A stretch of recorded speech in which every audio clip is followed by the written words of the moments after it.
What are your thoughts on the quantum financial system that some are talking about that is to usher a new world digital dollar currency that's backed by gold and has fixed quantity? When did I do? Oh, you know what? I did a video in step 3. I actually talk about this exactly. So not about quantum financial system, the quantum financial system exactly, but I talk about a digital currency that was fixed, a fixed quantity digital currency that was the new monetary system, and what the pros and cons would be.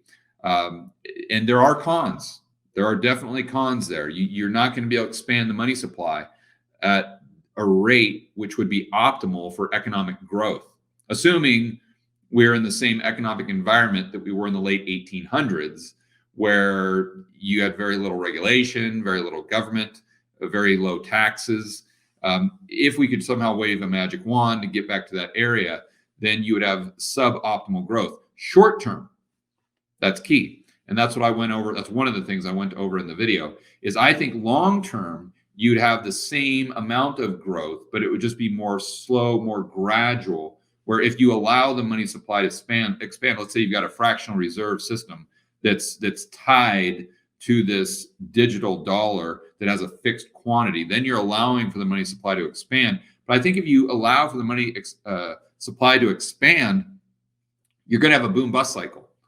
It's just a matter of how big is the boom and how big is the bust. And it goes back to Hazlitt. I reference Henry Hazlitt, a paper that he wrote for Mises, for Mises.org, or at least it was a paper that was published on Mises.org from 1979, where Hazlitt talks about the exact same things we're talking about today. But instead of a crypto-backed or a digital-backed or a digital currency, he's talking about a currency that's backed 100% by gold, to where there is no fractional reserve. There is no expansion of the money supply at all. The only way you can get a loan is if someone literally loans you the dollars. There are no new dollars created. And he goes through this thought experiment of the pros and cons, which is another thing that I address in that video.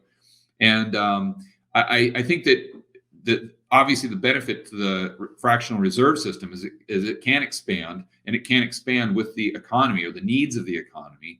But you just go boom, bust, boom, bust, boom, bust, boom, bust. And gradually it goes up and up and up. But without the fractional reserve system, I think you get to the same place just in a more linear fashion.